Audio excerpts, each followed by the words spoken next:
Fue el primer caso que vi. Pero hay dos casos más. Un segundo caso se presenta cuando no adquiere el control porque no compré más del 50%, pero sí he comprado una cantidad importante de acciones, o de cuotas o parte de interés social. Esa cantidad puede oscilar entre un 20 o un 50%. Menos del 20, pues ya no. Más del 20, pues tampoco, porque sería la opción 1. ¿Ok? Entonces, cuando tengo una participación entre el 20 y el 50%, no mando, porque no soy el socio mayoritario, pero sí tengo un peso importante en la toma de decisiones. Es decir, no ejerzo control, sino que ejerzo influencia significativa. Y eso se registra no como una inversión en subsidiaria, sino como una inversión en una asociada. Una asociada es una empresa donde yo he invertido y tengo entre el 20 y el 50% de participación. ¿Me hago entender? ¿Sí? Bien. Y el tercer caso,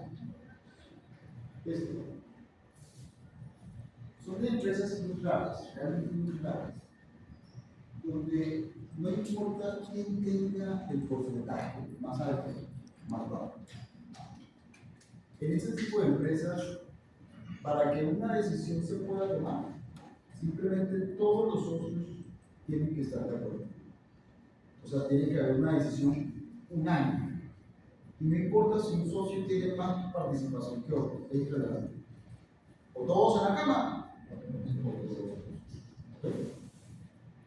Ahí se da la figura de un control conjunto, y todos mandan al mismo tiempo.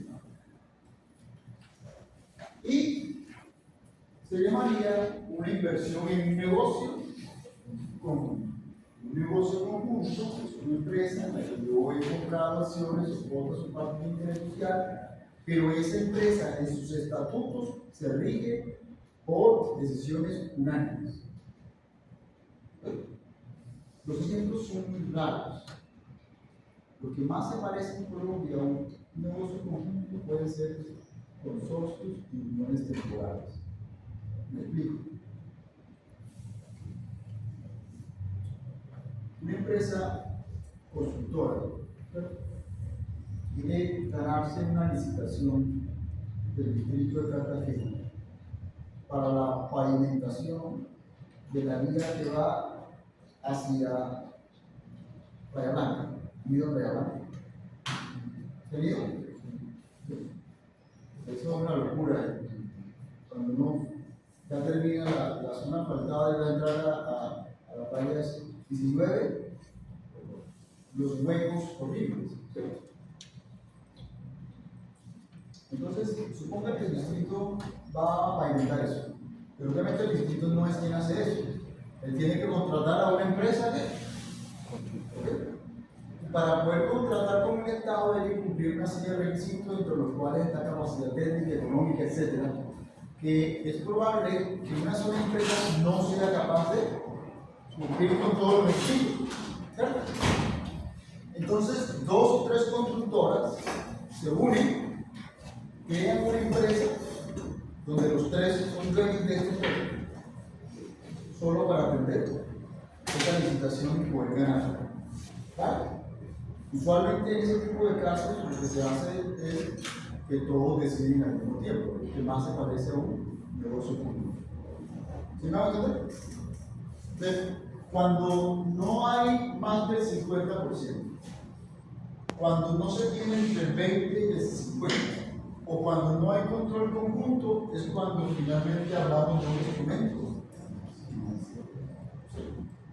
No la clasificaríamos de arriba, sino que la mandaremos como instrumento financiero. O dicho de otra manera, instrumento financiero es la última posibilidad. Cuando uno compra acciones de otra empresa, eso no es que va a ir a una cuenta automáticamente, al código tal, ¿no? Tiene que comenzar a descartar todas las categorías para colocarla finalmente en la que corresponde. Porque el tema no es un tema de nombre, no es que ella se llame subsidiaria, no, es que la contabilidad de cada una es distinta. Vale. Voy a hacer un ejercicio mental. A ver si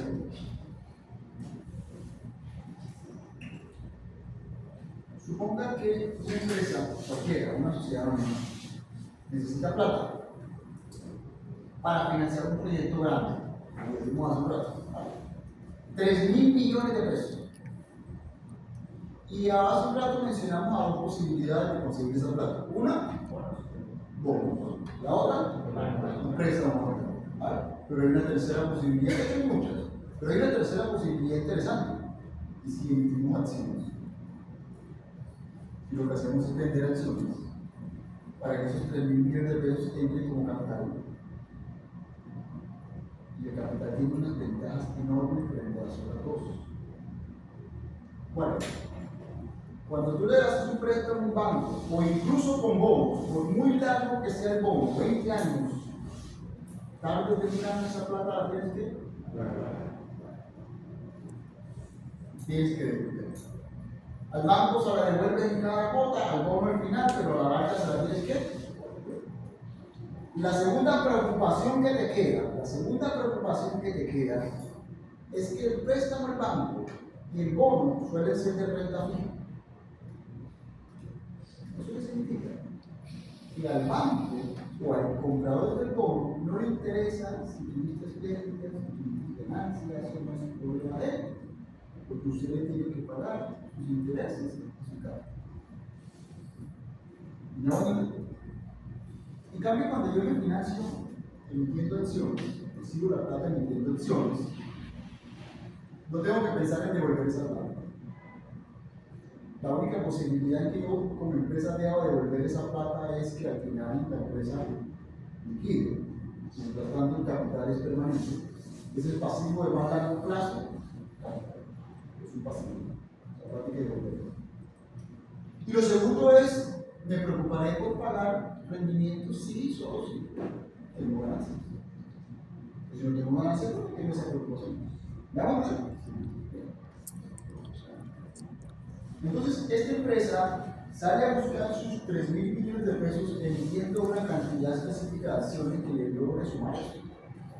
Claro, necesitará compradores de esas acciones y puede ir a la bolsa, como lo vieron visto en este marco, o puede vender directamente al público. ¿Qué pasa si otra empresa le interesa comprar acciones de las que estoy vendiendo? Y me compra una cantidad tal de acciones que sus aportes de capital que va a hacer con eso representan el 10% de participación en mi empresa. ¿Sí vamos a ver? La pregunta es, ¿a qué cuenta debe llevar esas acciones que afuera? ¿A un instrumento?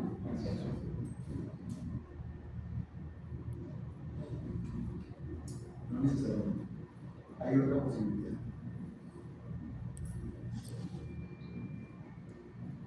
De hecho, hay algo que se capta antes, que es el de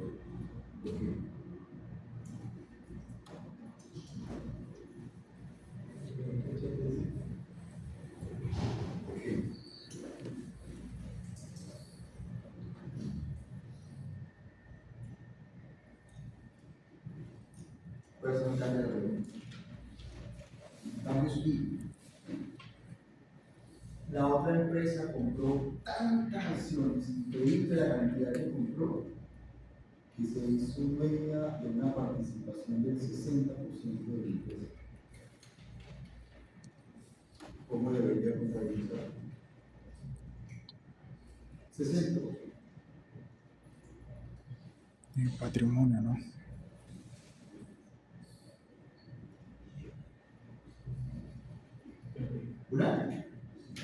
Una subsidiaria. Y si yo les dijera que hay otra posibilidad, ¿cuál y por qué? Primero hay que descartar el control. Porque yo hace rato les dije que me controlo, no importa el costo. Si mi empresa, la que está emitiendo las acciones, tiene un acuerdo donde los socios deben decidir de forma unánime, No importa si por 5, 10, 60, 80, no interesa. Entonces, ¿cuál es el orden? Cualquiera sea la negociación, primero hay que descartar que haya control conjunto. Si no hay control conjunto, entonces sí me puedo orientar por los porcentajes. Y sin embargo, hay otras variables cualitativas de las cuales no vamos a hablar ahorita porque eso es contabilidad superior, pero básicamente esa es la lógica. Y de acuerdo a esa lógica, cuando se compran títulos de patrimonio, se trabajarán con la norma de instrumentos financieros si solo si uno no es control conjunto. Dos, sea una participación por debajo del 20%. Por debajo del 20% y sin control conjunto sería un activo financiero. Y se trabajaría con la norma que estamos discutiendo. Escribe lo que quieras, pero lo que creas que debes escribir.